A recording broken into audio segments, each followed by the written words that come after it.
How's it going, man? Good, thank you. I'm super stoked to be here. Awesome. And how have things been for you in quarantine so far? Jam packed. My I live with my brother, and we watched all of the Mighty Ducks movies in like the first 3 days of quarantine, Okay. and we kind of blew it, man. Like we should have paced ourselves and had enough Gordon Bombay to last us the whole time, but we just blew it and watched them all in the first 3 days. So other than that, we've been gearing up to release Kiloner, the new THC album, and just kind of going bit by bit. Like I feel super lucky in this. I don't know if lucky is the right word, but I feel super grateful in this time when like it seems kind of the whole scene in the world shut down. We were able to announce our signing and our partnering with Blast Rated Enemy Records, which whom are putting out Coloner. Mm-hmm. So it's kind of been like, we've released a couple music videos, we've had a signing announcement, we have an album dropping, we're writing new music. It's kind of sick. I feel like we've, apart from playing shows, I feel like we've kind of done more than we normally are doing. That's awesome, man. Speaking of the Mighty Ducks, funny enough, just before this whole coronavirus thing started, I went to a Canucks game, and Emilio Estevez was actually a No guest way. at the Canucks game. He was in No the way. section right behind us. Dude, Yeah, that's so cool. yeah. So How does he look? It's been a while since the Mighty Ducks movies. he's looking all right. He's looking all All right. right. Yeah. I'm so happy to hear that. That's really funny. Yeah, man, that's awesome. So let's just jump right into the questions. Yeah, you got it. All right, cool. So, what made you want to pursue music? Probably lack of ability for anything else. Um, no, just kidding, man. That it's kind of a hard question. Like I feel super lucky. Like I kind of feel like uh, I heard Iron Maiden when I was in like grade 6 or 7, and I saw a video of them doing Aces High in Live After Death, Okay, yeah. and I was just kind of like, from that moment, I don't know how old I was, like 12 or 13 or whatever, but I was kind of like laser focused. I was like, I want to tour, I want to make music, I want to do gnarly screams like Bruce does in The Number of the Beast. Um, so I started playing the drums, and I was a drummer for a long time. And THC was actually the first band that I ever wasn't a drummer in. But it's kind of, I feel lucky, man. Like it's kind of always been what I've wanted to do, and now like in whatever capacity I get to do it now, I'm feeling pretty spoiled to get to play with the musicians I do and the bands that I do, and get to go be a part of the shows and the scene that we are a part of here. I feel super lucky. Awesome. And what made you gravitate towards the vocal side of things? I mean, that honestly was like, I met THC and like it was like their third or fourth jam or something like that. Like they were, super new and they didn't have a vocalist yet. Our guitarist Kyle was actually recording some vocals for me for like a demo audition for this other band that never really happened. Okay. Um, and we couldn't get the gear to work, and so we ended up just kind of being there long enough that the band showed up for THC practice, and Kyle was just kind of like, "Just stay, man. It's cool. Just like stay and improv, do some ad libs, whatever." And like, I kind of just like he invited me back for another jam, and I thought it was kind of like, "Oh, I'm in the band now." Mm-hmm. But this is pretty funny. Shout out to Kevin. But basically, like, I showed up and I was like, cool, man. Like, this is sick. I'm stoked to do some vocals. And our drummer, Kevin, was like looking at Kyle, like, why is this guy back again? Like, is he in the band? Or, and I'm like, oh, shit. Um, anyways, long story short, we're here, I guess, going on 7 years later. Um, yeah, haven't called it quits yet. That's awesome. And how did that project start and how did you guys first initially meet? At least in the original like lineup, I was the last one into the puzzle. The band I'll do the best I can here. I believe the band was like properly founded by Vince, who was our original guitarist, Okay. and Kevin, and they knew each other from college or university, and they go like way back. Shout out to Vince Yu, he is the man, and yeah, their friend's brother played the bass, and that's Alex Forsay, who was the original bassist on the first release. Okay. And they just wanted like a lead guitar player. And I remember being there. We're at Memphis Blues on Commercial Drive in like 2013 or something. I remember being there for this conversation, but I didn't know Kevin, I didn't know Vince, like I didn't know any of these people at the time. I just knew Kyle. Hmm. I had been in Canada for a few months, and I remember them asking Kyle, "Hey, will you play guitar in our new project?" And Kyle's like, "Yeah, but like just give me the songs to learn. I'm super busy. I don't have time to like write songs or like dedicate myself to a band." And yeah, obviously we've been through a few lineup changes now, and it's been me, Kyle, and Kevin since the beginning. Um, but yeah, I feel like those guys are kind of they all knew each other already when I moved to Canada, Hmm. and I met all of them through Kyle Cool. back in 2013. Awesome. And over the years, the whole Catharsis has released 3 albums. How has the writing process and recording process changed at all over the years, or has it stayed somewhat consistent? So far, every process has been different. Okay. Like the first release, The Uncanny Valley, Hmm. that was largely recorded like at Kevin and Vince's house. Vince lived in the basement suite under Kevin at the time. I think that was largely recorded there, and like it was like half mixed there, and half of it was mixed like like here Yeah. on those monitors over there. And so like to anybody who has heard that album, it's not the greatest uh, demonstration of production value. But if you're sitting right here listening to it from those speakers, it's a fucking Grammy nominee mixed album. It sounds perfect right here. Awesome. Yeah. So sorry, I guess I'm blabbing here. But No, so man, then it's all good. Go for it. the second EP, Organic Entrenchment, was cool because we actually fully recorded that in like 2.5 hours. Okay. Like we were at Blue Note Studio, which no longer exists, but we just like had Kevin in the main room drumming with I want to say I guess everybody was in the room with Kevin, and I was in a isolation room, and we just like had each other in our ears and just recorded the whole thing live off the floor together.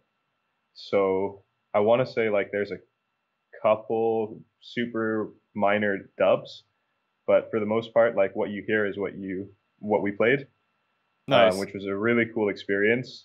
And that again, it's not necessarily like the most astonishing sounding album, but just that experience of having gone into the place and like, okay, guys, we're gonna play each song 5 times, and the best one is what we're gonna use for the album. Yeah. The third album was a lot more, we started to try to be a little bit more professional, I guess, and we um, took a bit more time in the studio. That was Solar Cremation. Hmm. Took more time in the studio. We were working with Matt Roach at Rain City for that album, and he engineered the whole project, mixed it all, and that was the first time we were like in a studio working with an engineer for like not live takes. So we were like, doing take after take, Hmm. changing things as we went along. And yeah, man, we just learned so much from every step of the way that now with Killoner, which is coming out in a few days on Tuesday, and the last single we put out, the Gaia Expulsion, we actually engineered and tracked all of that in house and Okay. edited that in house, so that we sent it off to get basically the first time it left our hands or our kind of vision was to get mixed and mastered. But at that point, like we had all the takes that we wanted, we had all the tones that we wanted, we had all the edits we wanted. So we were basically handing off, you know, a content-wise finished product. Mm-hmm. Um, and that's been really cool. Like I feel like that's kind of what works best for us. Like we've always been a really in-person band. Like we write everything in the jam space together. Um, we're on the phone with each other all the time, and I feel like just having just us Mm-hmm. in the studio when we're tracking really lets us bring out the best out of each other. And I really look forward to exploring that because we're writing some pretty rad new songs now, and I'm really looking forward to taking those songs to the next level. Um, yeah, and just kind of using Kelowna as the launch point for this new level of THC, I guess. Cool. And your new album, Kill Owner, comes out on June 2nd. Can you talk a little bit about that? What was the inspiration behind that album? It's an awesome story, man. Like I feel like basically years and years and years ago, like in 2014, I guess, Mm-hmm. um, we went out to Kelowna to play a Battle of the Bands, and this was like our first ever out of town show. Basically, if you won the Battle of the Bands, the prize was you got to record a few songs for an EP at this new studio that was opening up in Kelowna that was sponsoring this Battle of the Bands. Okay. And so we were super stoked, and we were driving out there, and our drummer Kevin was like, I'm not joking. Like this was like 6 or 7 years ago. Like Kevin was like, if we win this, we should record an EP and call it Kelowner because it kind of sounds like Kelowna, but when you say it really fast, it's like Kelowner, Kelowner, Kelowner, Kelowner. And we were like, haha, that's super hilarious. And it turns out Kevin had like a gnarly full sci-fi story already written in his mind. Okay. And that's what this album became. Like years later, I think there's been like two lineup changes through Kelowna or something. But yeah, so we that studio in Kelowna never ended up opening, but we just kind of like kept working on these songs. Like Mm-hmm. these songs were written, at least the skeletons of them were written before Solar Cremation was ever released.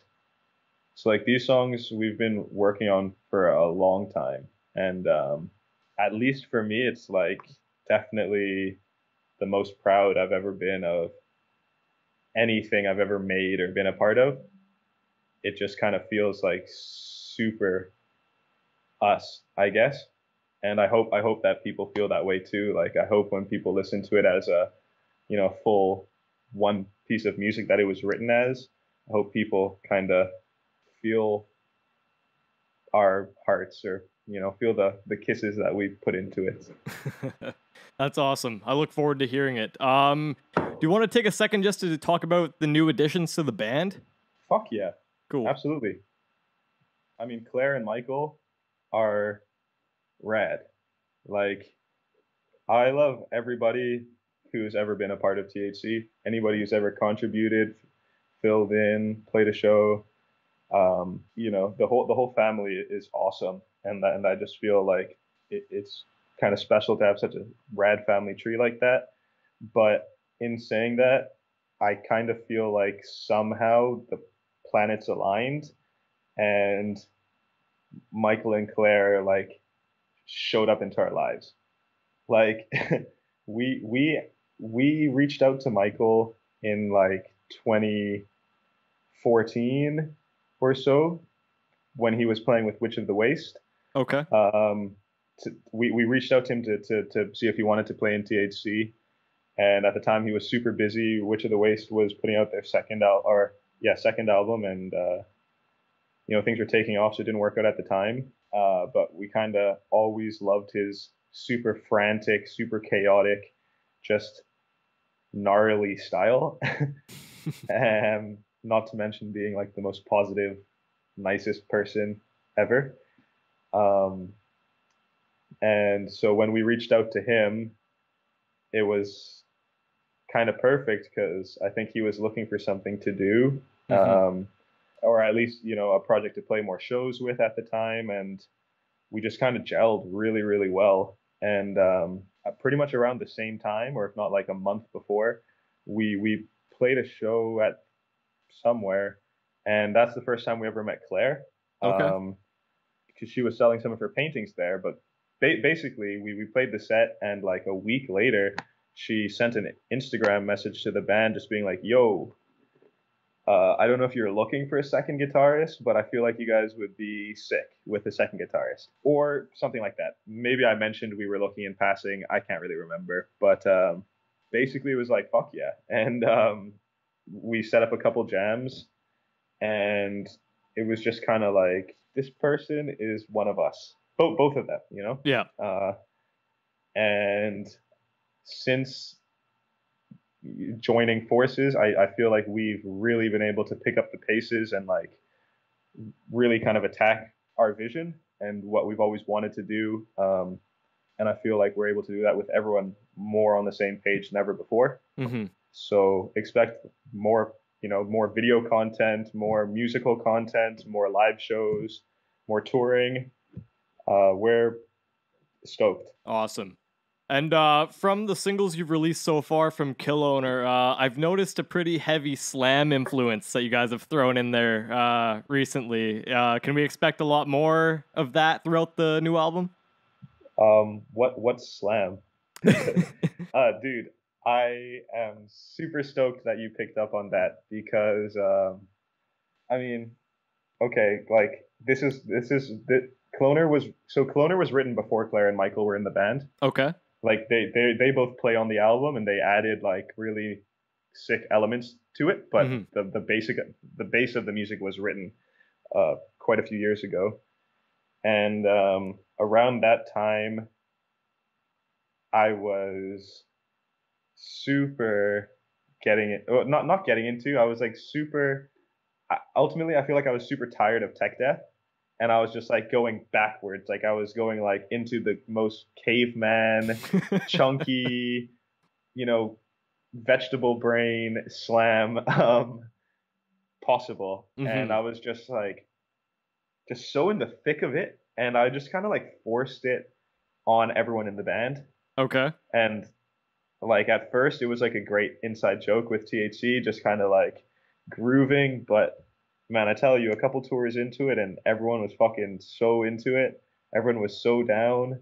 And yeah, like it's not a slam album. We'll always be THC, we'll always be nerdy, funky, whatever you want to call us. But yeah, man, I feel like in some of the riffs and a lot of Kevin's drumming, and I guess the vocals too, Mm-hmm. you can definitely hear that there was a lot of, abominable putridity and a lot of extermination, dismemberment going on in the van. Mm-hmm. Got a shout out to Maggot Colony. That's a staple in the THC van, in the UFO. That's awesome. Speaking of slam and brutal death metal, what have you been listening to lately? You know, I can't pose. I really haven't been listening to too much death metal during quarantine, or at least in the past few months. As far as death metal goes, the new Ulcerate album is insane. Nice. Yeah, actually, I got my Ulcerate on right here. But what I've heard of the new Defeated Sanity album, that is going to be up there for death metal of the year for me, probably. That new Odious Mortem Mm-hmm. album that came out a few months ago, 4 months ago or something. I honestly never thought we would get another Odious Mortem album, so to get one of that kind of quality has been pretty monstrous. And then got a shout out to the homies in Neck of the Woods and Proto Sequence. Both, both of those are Western Canada bands, and both have put out monster new albums. Agreed. Um, yeah, have you heard that new Proto Sequence album? I've heard some of it. I haven't heard the whole thing. I heard the whole Neck of the Woods album already, Yeah, though. yeah, the Neck of the Woods album rips, and Proto Sequence we were meant to be going on tour with in April, Mm-hmm. and we were both going to be releasing new albums. And by, you know, as fate would have it, the virus hit and the tour was canceled. Yeah. And then we both got signed to the same label. So we're repping Western Canada for Lacerated Enemy right now, and their new album is blowing my mind. But if you liked the last Job for a Cowboy album, I think people are gonna dig that big time. Or Cephalic Carnage maybe too. Sweet. All right. You're also the vocalist for progressive thrash band Expain. How did you get offered the job for that band? THC and Expain were actually sharing a jam space. We were actually sharing a jam space back in 2014 or 15. Yeah, unfortunately, things just weren't working out schedule wise with Dan, Mm-hmm. who is like the best dude ever.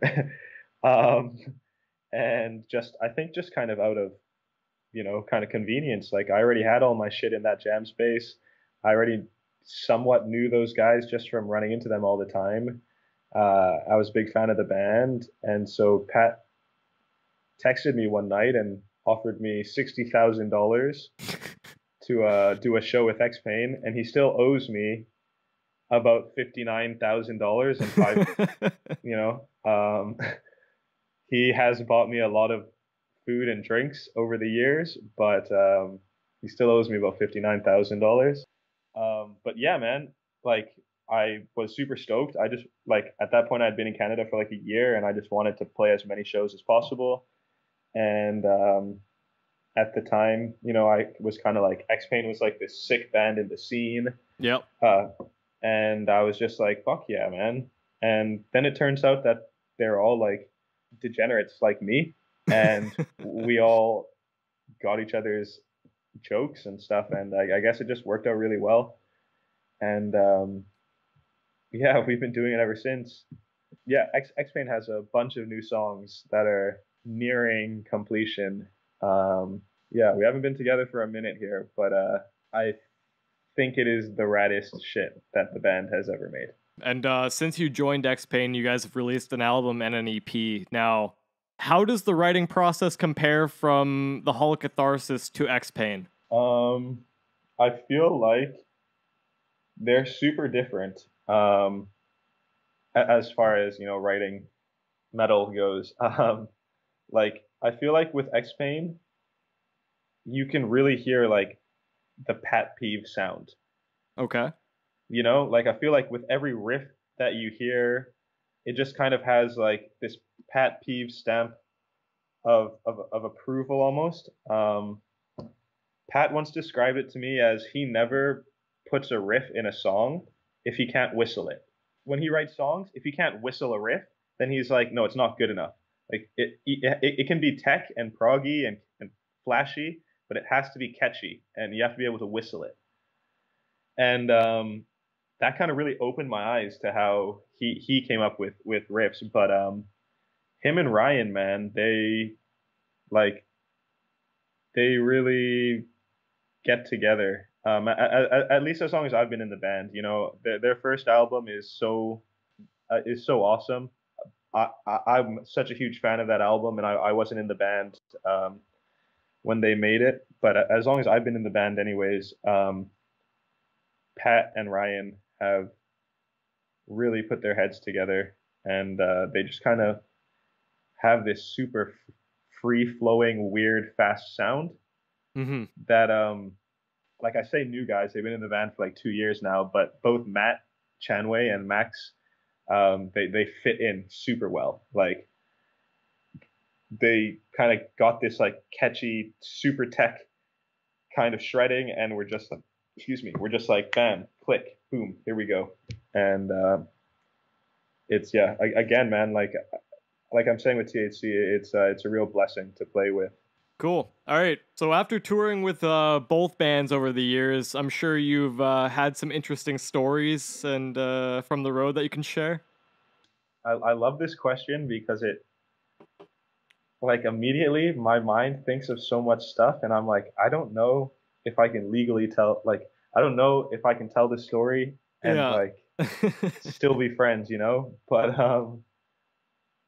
oh, I and like I never want to like make anyone feel bad or anything, you know? It's all You just don't have to name no. names. How about that? Okay, you know There you what? go. You know what? I'm gonna tell this story purely because Claire had the opportunity to tell this story on her I think it was on Twitch, or maybe she was on a podcast with Dean or something like that. Okay. For anybody who doesn't know, THC's guitarist Claire does like awesome YouTube videos and Twitch streams and all this stuff.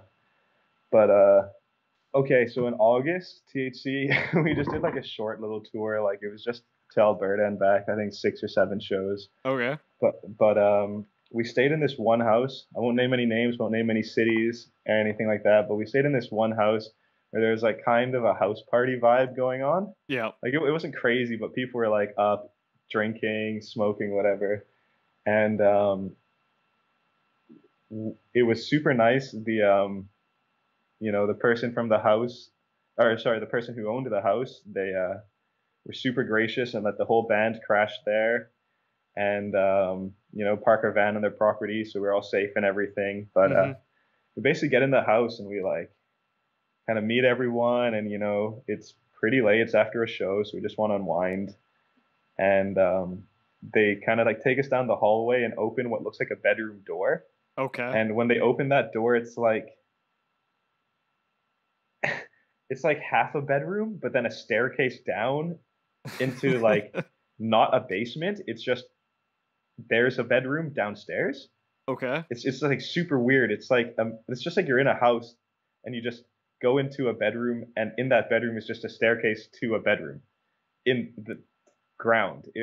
So basically, anyways, we go down there. It's super chill, but there's just like a mattress with like a messy ass blanket and some like grimy ass pillows on it, and so like at this point it's me and Michael and Claire, and Michael and I don't know if we were thinking the same thing, but we are like, okay, I don't want to sleep on that bed. Yeah. Like that bed looks gnarly. So Bring I the like bed bugs claim with you for the rest of the tour. yeah, so I like claim this floor spot. I'm like, oh, I'm just gonna lay out my sleeping bag here, and Michael's like on the other side of the room. Oh, I'm just gonna lay my sleeping bag here on the floor, and Claire's like, oh, sick. No one wants to take this bed. That's awesome. And like climbs into bed and is like, sorry, Claire, but she's like, yo, this is sick. I don't even need to get my sleeping bag. I can just. There's already a blanket here and a pillow here. I'm just gonna use this pillow and blanket. All set. And Yeah. and Kevin slept in the van that night, but the next morning Kevin's like, so did anyone sleep in the fuck zone? Like Claire's like, what do you mean the fuck zone? And he's like, oh well, I mean, there's like that dungeon room in the basement with this Maddie bed in it. And Claire's like, oh, I slept in that bed. And just like seeing her face drop from this realization of like, yeah, that's probably like a guest sex bed kind of thing. Like Yeah. it's not even that rowdy, but just like that moment of getting up early to drive to the next city and just like seeing her face just like drop. Drop. Yeah. Um, that's the story of the fuck zone. But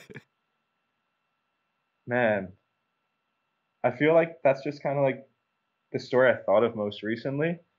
Like after years of touring with Expain and THC, it's like pretty wild to think of. In 2015, Expain toured. We went across Canada.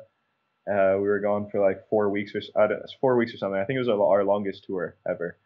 And in Saskatchewan, our van broke down Mm-hmm. on the one, and it broke down like right on this exit, this turnoff into this like super mini, like Walking Dead town, you know? Do you remember what Uh, it's called? oh I yeah, have it's I have a called. lot of family out in Saskatchewan, Oh, so okay, it's called yeah. Radisson. Yeah. Okay. You know Radisson? I've heard of It's it. like it's like 66 kilometers before Saskatoon. I remember the sign. Okay, so Radisson, we like seriously, man, like we break down on the one, and just managed to turn off in front of the Radisson sign. Hmm. Huge shout out to Nico for Expain's previous bass player for managing to turn that with a shutting down van. Hmm. But basically, we pull up in there and we're sitting there like our trailer is kind of still on the highway and we're just broken down. You know, like we were like, and you know, for lack of a better word, and basically this dude comes running over and he's like, hey, you can't leave your van there. You know, you're in a high risk area. And we're like, well, you know, we didn't leave it. It broke down. This is the best we can do. And Hmm. he's like, okay, don't worry. I'm going to grab my Ford and I'm going to pull you out of there. And so, oh, sorry, he had a Chevy. Our van was a Ford. He kept making fun of us for it. But he grabbed his Chevy truck and pulled our van out of there. And Hmm. we have this on video, actually. I think it's on YouTube somewhere, but you can see the moment as he pulls our van. You can see the moment that like the differential in the axis breaks. Oh Like no. he basically pulls it, and you can just see the moment where it's like, and so basically we were stuck in Radisson for 2 nights and 3 days, and we just had amazing help, like Don, the volunteer mechanic, volunteer firefighter, and ex-volunteer mayor of Radisson. Hmm. He found the pieces for the van for us. He installed it all. He hooked it all up. Him and his amazing family led us into their house to have dinner and shower and all that. But it was super funny because we are like gross thrash people, and his family's home was so beautiful, and they were like extreme Mormons. Oh wow. Okay. Uh, and like they had like they were so nice and they were so generous. And I want to say it was Dawn, his wife, and their 3 daughters or something. Hmm. And just like sitting in their house eating craft dinner, macaroni and cheese and hot dogs, and just having them ask like, so do you travel the world and play your music? And it's like, well, you know, we're working on it, but right now, you know, we're still a smaller band. So do you have to work jobs still? It's like, oh yeah, we don't, you know, we all work full time, and we're looking around the house, and it's like 1 Bible, 2 Bibles, 3 Bibles, 4 Bibles, and Is that when they ask what kind of music you play? yeah, pretty much. You know, Yeah. we left them a couple CDs and you know, a tab book in case they ever wanted to learn, but it was kind of this moment of like, you know, we don't want to fuck up and say anything wrong Yeah. because they're feeding us. And but that was an adventure, man. Somehow we were there for 2 nights and we didn't miss any shows. It That's was like awesome. we had 2 nights off on the tour and we spent those 2 nights in Radisson. So I wouldn't change that for anything. Cool. And speaking of touring, if you could tour with any band, who would it be? If Expain or Hallowed Catharsis could open for any band or co-headline with any band. No, I wouldn't want to co-headline. I would want to support so that I could pack up and watch them play. That's hard, man. I'll give you you can have 5 bands. I'll give you 5 bands to choose. Okay. I'm gonna say this thinking of THC Okay. because I feel like I would my brain would be in different places for the 2 bands. But for THC, I would have to say um, Sixth from England. Um, this is in no order, but Sixth, Between the Buried and Me, um, the Dillinger Escape Plan, It's a good one. um, Gorod. Nice. Shit. Uh, um, uh, this is such a hard question because I feel like I've spent so much time in my life like dreaming about this, but I think for shits and giggles, I would probably say Iron Maiden to finish that list off, because just picturing how much like Iron Maiden's like my, desert island band, but Okay. picturing how much Iron Maiden fans would fucking hate to see THC before an Iron Maiden set. Like you're there, you've paid $100 for 2 glasses of beer, you're at the Yeah. stadium, there's thousands of people, and we're there playing some bullshit in like 11, 13 time signature. It's like I would love to see what kind of shit they would throw at us. Yeah. Well, I mean, did you go to the one of like have you gone did you go to the last Iron Maiden show or the show Yeah, before that in Vancouver? yep, I Can't was at be it, both. it honestly couldn't be worse than the Raven Age opening up for them. Yeah, the Raven Age is the Raven. You know what? I don't want to say anything bad here, so what I will say is that I'm really glad that Steve Harris gets to spend time with his family on tour, You know and what? and That's a good answer. I'll say that. Yeah. I remember reading an interview with the guys from Killswitch Engage like Mm-hmm. 10 years ago or something, maybe more, and Okay. they were talking about like how brutal opening for Iron Maiden was, Yeah. because they were like, man, like every night, we go out there, we play for 40 minutes, and we feel like we're doing really well. But nobody goes to Maiden to see any band apart from Maiden. Like, you don't want to see an Yeah. opener if you're going to see Iron Maiden. They're like, you're about to see 3 hours of just legendary music and performance, and you don't want to see anything else. And I get that. I get that. Yeah, it's a totally different group, right? Like I saw back in 2012, I went to the Made in England tour, which was at Pacific Coliseum, Awesome. and Coheed and Cambria had opened for them. Okay. Uh, Personally, Okay. I like Coheed and Cambria. So do I. So do Yeah, I. I thought they were put on a great set. People were not Cool. digging them. They were getting Okay. shit thrown at them. It's the same with the Raven Age. Brutal. It's like I don't Yeah. personally like the Raven Age at all.